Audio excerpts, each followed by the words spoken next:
There are only two types of video games in this world: normal games and cocaine games.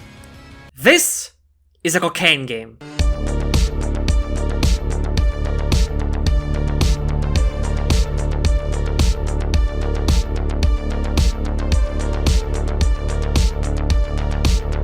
If you ever wanted Titanfall but with cyberpunk, obscure Russian letters, Michael Jordan, aneurysm every 15 seconds, weird bullshit, and no titans, this is a game for you. I am really reaching far with this, huh? Ghostrunner has been one of my favorite games for a while now, so I decided to pay it the tribute it deserves. A 100% video made by a niche internet celebrity, truly the highest honor I can bestow, featuring one of the best video game soundtracks of all time. And you know it is good, because every time I use it, someone in the comments goes like, wait, what are these sick tunes on insert timestamp here? And then I obviously point them into the right direction. And the majority of achievements we'll be doing today are from the DLC of Ghostrunner called Project Hell. It's a pretty cool DLC, it fashions up the gameplay quite a bit, gives some necessary lore, and provides a feeling of playing like a complete psycho butcher instead of the usual robot heart. My only problem with this DLC is its jankiness. Wait, what? And then it runs like shit at times, so apologies if some of the clips will be laggy. I only noticed it while I was editing the thing. So without further ado, let's begin. The first achievement is Legacy Drivers, where we'll have to beat this entire level with no upgrades, which is kinda hard, because upgrades are vital to your characters. Well, shit. Next achievement is called Up Close and Personal, and it means that we'll have to beat this entire level without using our ranged attacks, which is pretty much impossible, because this character is balanced around having easily obtainable ranged attacks.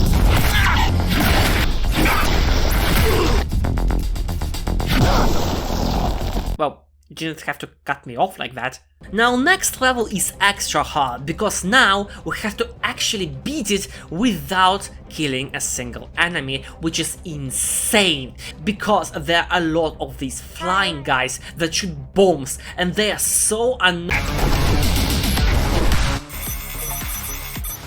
Am I just somebody that I used to know now? Now, this is for sure hard. We'll have to beat this entire level without dying, and this is actually no meme hard, because of things like this, and because of things like this. But with some practice and a bit of ghost running, he said it! We get it done fairly quick.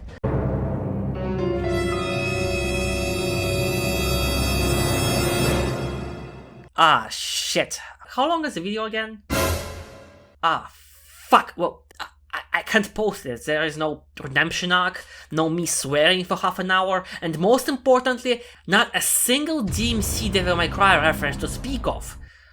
What should I do? No death one! Why? Well, it's simple. I simply and plainly hate my entire existence. Let's go! Now, you have to realize just how painful it is to no death run this game. If my screaming was not enough, obviously. What the fuck was that bullshit? My complaints are very minor with this game, but their amount increases tremendously when I'm doing this bullshit. While playing normally, you can clip through the wall and go like, well, that was sure funny. Time to restart from a checkpoint that was 2 seconds ago. But when you do it in a no death run, you go, wow, time to restart this whole 10 minutes level from the very beginning. And in this game, dying is as easy as finding literal porn on Twitch. Remember when this website was about video games? Yeah, me neither. Look at this enemy, for example. This is the most basic enemy in the game, an equivalent to Grunt from the Halo series. Let's try taking him on. On the second thought, Grunts do wear the plasma pistol, which is the best weapon in the game. Maybe it works like that in this game as well? You think you can defeat me? While you are partying and fucking girls, I was studying the blade. I should have studied the gun instead. The first mission is obviously very easy. In fact, it was so easy that I thought that I had a chance of surviving this challenge without suffering a mental breakdown. Spoiler alert, I was wrong. The second mission, again, was nothing special, lasting slightly longer than my average sexual intercourse with an anime body pillow. Now, mission 3 is a bit longer, but still pretty easy, although for some reason I died so many times on it. I don't know why. The majority of the deaths were my fault. Some were shit like this, but the majority, that's on me, fam. Feel free to unsubscribe for less content. What do you say? Want my help? Yes. Oh, you disgusting fucking simp! Ew! A gamer girl oohed in chat and you are already there on your force with your credit card out? You disgusting vermin! Pathetic, really. I would never be something like this. At your service, my queen. But in the end, we managed to scrape by and move on to mission 4. Mission 4 is where we're finally picking up the pace and the game becomes slightly more difficult with the introduction of the machine gun guys. A literal war to a new player and only a minor inconvenience for the veterans. The only problem with this mission is the last fight, because it is very open and enemies can randomly snipe you from across the map. Still, with some very boring reruns due to a very intense parkour sequence,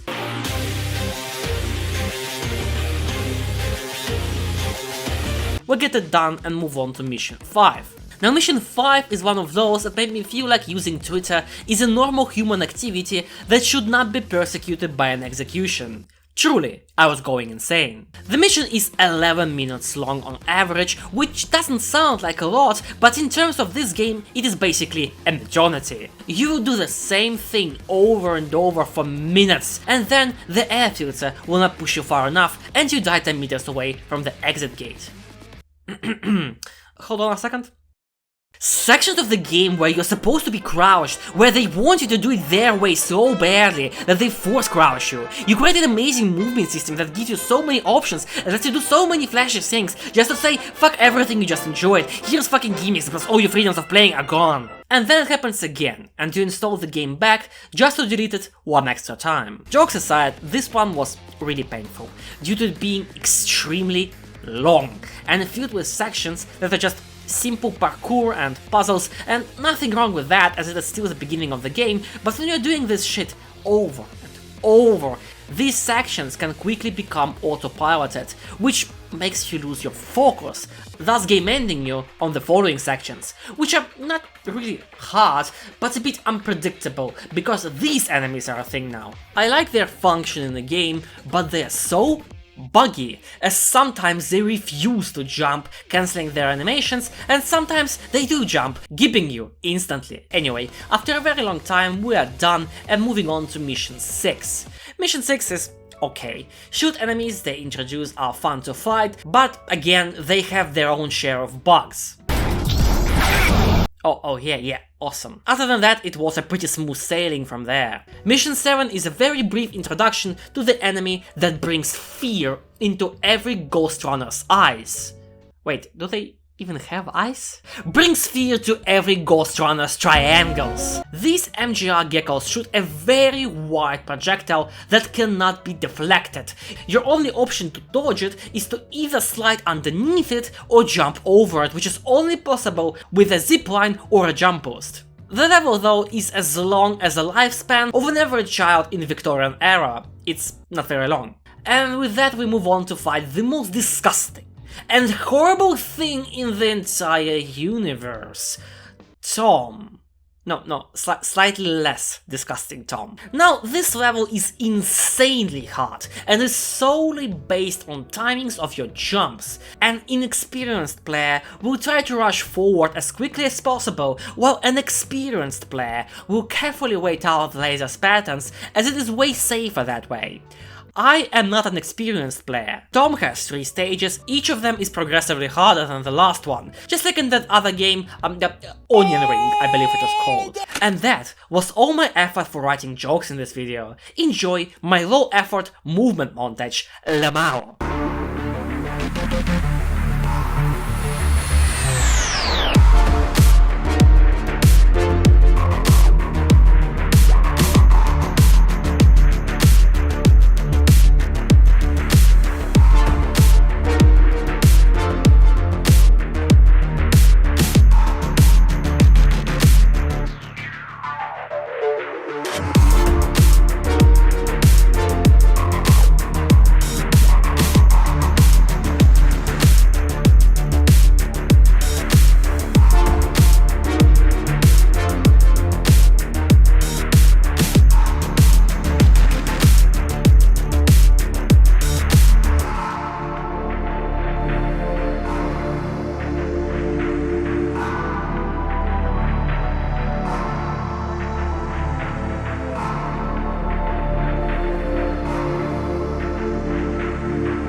suspected it was no match. Honestly, outside the occasional piece of fucking shit, the boss was not so bad, even fun.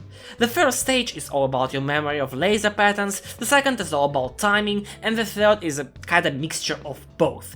And the animations are so supreme each time, I love it. Mission 9 is up next, and it is where we are finally moving from an average dungeon in Starfield to an actual setting.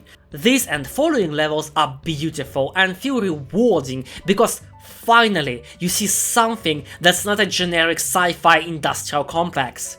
Level is short and sweet, and we actually managed to nail it first try. Now, Mission 10 is the mission that sucks dick. The level itself is fine, don't get me wrong, in fact it is one of my favorites, but that said, it introduces, hands down, the worst enemy of this game, the Warden. That is, all things considered, slightly less annoying than an average Warden in Rainbow Six Siege. These guys are unkillable unless you parry them or sneak up from behind, which, by the way, you'll only be able to do once in the entire game. They stop your momentum, forcing you to stand still and deflect them. On paper that does not sound too bad, on practice though it is not fun. But problems do not stop there, they are exceptionally buggy, perhaps the buggiest enemy in the entire game. When they lock onto you, you have to stand completely still and look directly at them. If you don't, you die. Also, they have mastered the Dishonored teleporting technique. What? They also are masters of Miracle Johnson's dancing techniques. Marvelous. Deflecting them feels badass, and they are not hard to deal with, but they're just so boring to encounter. But the problem with the level does not lie with this enemy per se, it lies with this fucking shit. I'm not a fan of these Cyber Void puzzles in general, but this one is the worst of them all. This game already had a big problem with climbing, that is basically, if your guy decides to do a climbing animation on an invisible wall, you are instantly dead. And that problem evolves tenfold here, as you don't have your dash move here, nor your wall running. This really is the Cube 2 of video game cubes. But that is not the worst part. Wait, what? Why did my death counter went up? That's right, if you finish the puzzle, you get respawned, which counts as death. And it is physically impossible to beat this level without dying once. The only workaround is to play it in hardcore mode, and well, I would rather play DMC Reboot for 3 minutes than do a no death run in hardcore mode. The stakes are pretty high, as you see. Don't get the wrong idea, hardcore is a lot of fun, but sometimes it is downright unfair how cruel it is to the player. I'm not gonna say anything special, just show you these 2 images and we're good, okay? In fact, this game has the best NG+/hard mode I have ever seen. The levels not only change all the enemy positions, but also the whole geometry of the entire level changes. Areas that were meant for storytelling or dialogue are filled with enemies. All cutscenes and boring puzzles are also non-existent. This is so fucking well done, they simply could not skip it in the video. Seriously, this deserves an ungodly amount of praise. Back to the bullshit part. I could get to the cube with no death and no issues 90% of the time, but this section is so fucking traumatizing. At best, it feels like a frantic button smash hysteria trying to get through some of these levels. I have yet to get a whiff of the satisfaction everyone else gets going through the levels of this game. One death. Doesn't sound as good as 0, no, that's not. Mission 11 is up next, and it's a train mission. Really cool parkour sections, short and sweet. I died to the fucking railing, and now I'm uninstalling the game again. Boss fight time! It's nothing really special. Parry the attacks, get a hit in, and it is done. Can't say I like it, but I can't say I dislike it either. But I know what I truly dislike. Women. No, I'm sorry. Turrets. Mission 13 introduces turrets and they're horrible. They, again, stop the momentum completely and are responsible for the loss of my hairline because of that one part. And the whole level is very boring, with long turret dodging sections and simple fights. The last one, that is really good, kinda makes up for it if only enemies were not pre-aiming you through the wall sometimes. Congratulations! Congratulations! Now, Mission 14 is truly fun. It never feels like you're truly in control of your movement, or that you have a genuine plan. In parts, you do awful level design, but in greater part, because the actual combat is just a matter of getting close enough and clicking the left mouse button. Now, if I was killing people with my right mouse button, it would truly be Kino. For now, D tier. This mission is kinda bullshit on no death run, because in the middle of it, you will have to do one of those boring puzzles that serve zero purpose. Seriously, who made this shit? And some really challenging encounters due to there being a new enemy to fight. The Teleporter Man. To a new player, he's devastating, to an experienced one, slightly annoying. But if you actually pay attention to the level design, you can catch them quite easily and kindly remind them that you are not against sacrificing them to the greater good. God, can we just stop there for a second? There is nothing more satisfying in a game than a one-hit kill. Sex? No thank you. This is what raises my libido. Drowning in my sweat and mostly tears, I finish the mission and move on to the next. Now, Mission 15 is probably my favorite, where a game throws everything it has at you. Cool movement challenges, really tough encounters, it all just falls into place. With that, we're moving to fight the third boss, and it is just kinda meh. But the last level is very far from meh. It is what we like to call less stinky. On its own, it's fun. Some really challenging movement puzzles, but there is one aspect that is fucking dumb. The jump pad.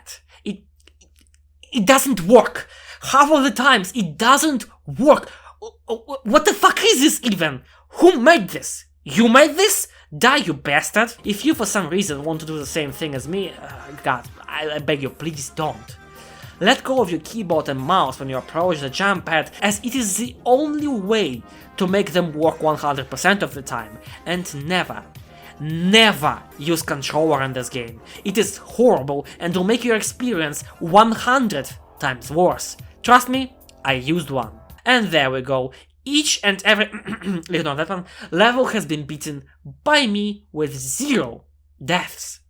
Definitely was worth my sanity and 4 weeks of development time. Tune in next week to see me inserting toothpicks under my nails, which still wouldn't be nearly as agonizing as doing this shit again. Bye.